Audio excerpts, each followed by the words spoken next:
Hey guys, in this video I will show you how you can fix Roblox Premium is not available on PC.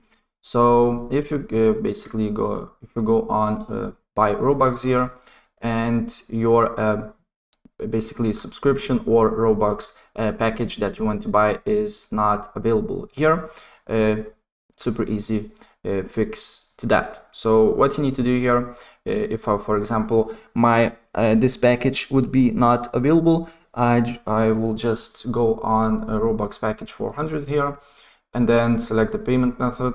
Let it be, for example, credit card. And then what you need to do here, if you want to buy a 1000 Robux here, but it's not available on the web browser here, you should see numbers is 470. So what you need to do here is to change it to 481 and press OK.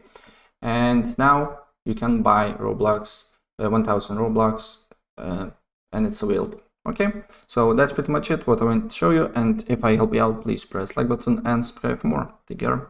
Bye.